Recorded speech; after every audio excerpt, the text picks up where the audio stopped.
Brought to you by IFC Studio and GBLP Cohort 8.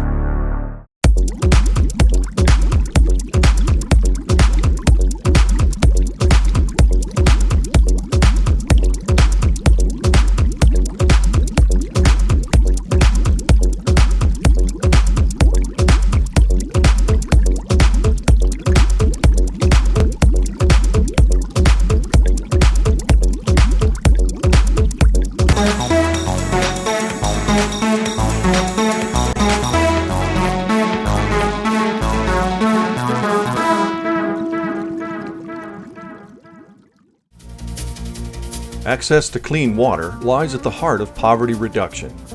While development can improve the availability of clean water, it can also put resources at risk.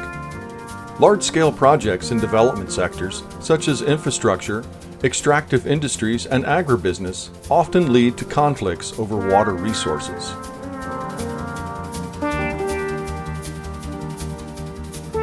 We spend millions of dollars to manage technical water issues and conflicts, only to realize that the problem was social and not technical.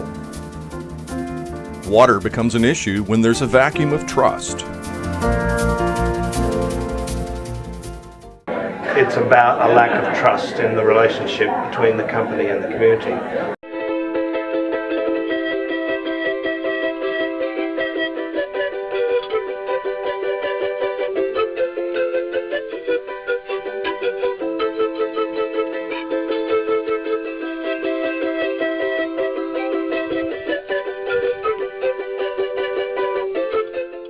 Water is certainly a lightning rod for lots of things that we do in the mining business, and it's usually the door that most complaints and issues about what we're doing come through. In the mining industry, in the mining company, of course, even if you're not having water issues today, you would probably have it in mind that it could happen.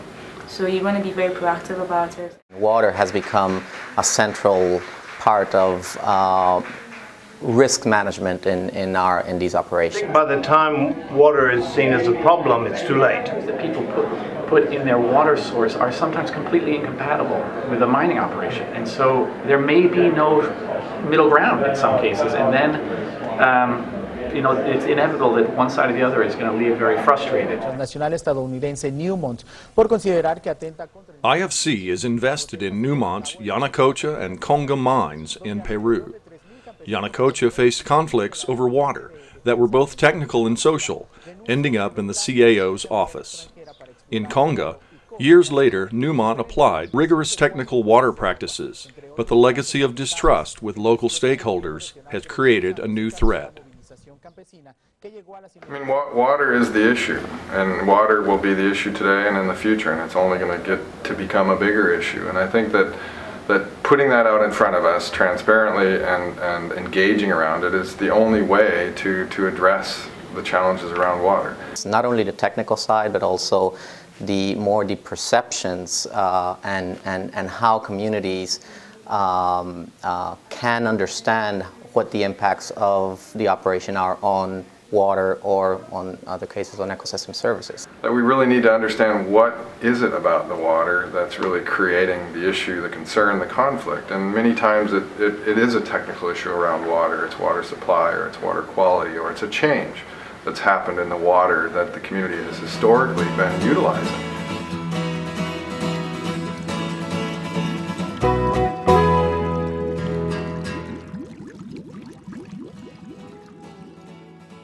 Mining is an important part of the portfolio. Historically, it has been an important driver of the corporation's net income.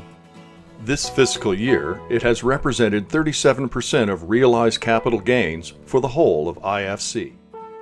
The GBLP Cohort 8 Social Water Team has analyzed IFC's mining portfolio using the Water Resources Institute's Aqueduct software. This software relies on a global database that has mapped the water basins and forecasts what will be the stress on water resources by 2025, according to various scenarios of world development and climate change used by the Intergovernmental Panel on Climate Change. By overlaying the latitude and longitude of the 14 mining projects where IFC has invested, We have then fast-forwarded to 2025, under the most likely scenario. The result is eye-opening.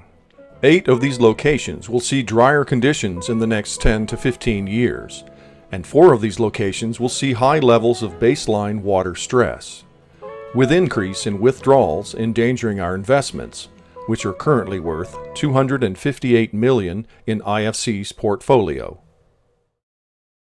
We see a huge opportunity for advisory services to be supporting our investment teams in providing advice and guidance to either exploration or mines in operation in how to deal with a water-related communication and water-related stakeholder engagement.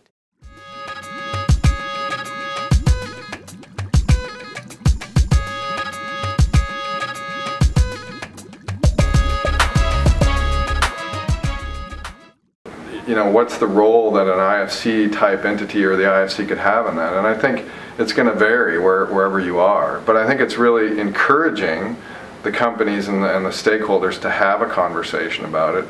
And in places where that's not so easy to do, looking for ways to help facilitate that conversation.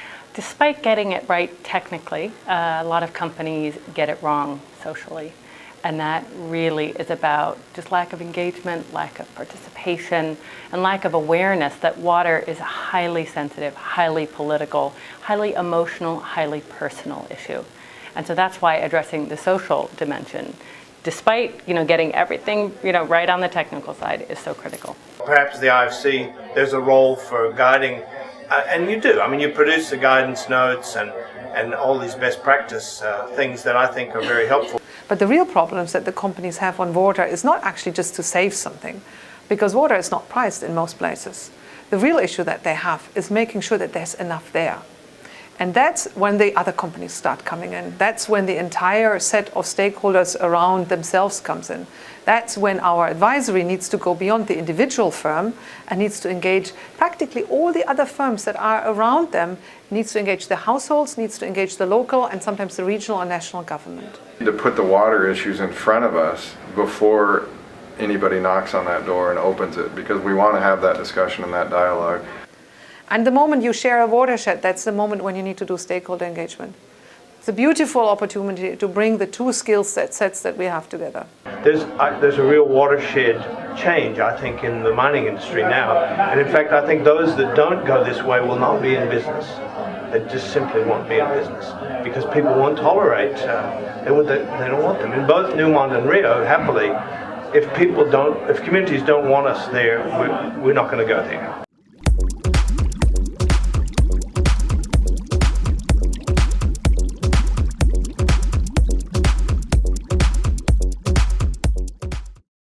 We propose a new advisory service to work closely with mining and water investment and ESG to help build capacity and trust to manage water.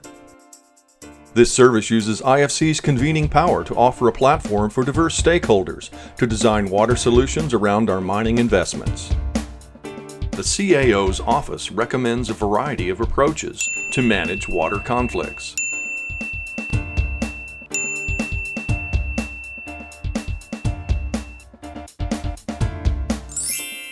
IFC has provided similar advisory services related to local content, procurement, and revenue management with success.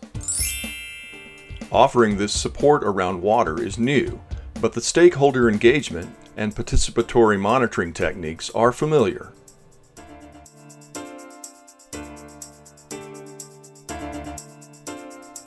Fortunately, IFC has a number of water resource people and groups to help build this new service.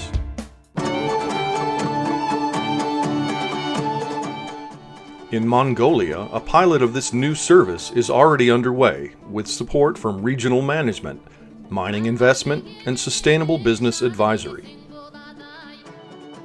Mining is expanding dramatically in the South Gobi Desert.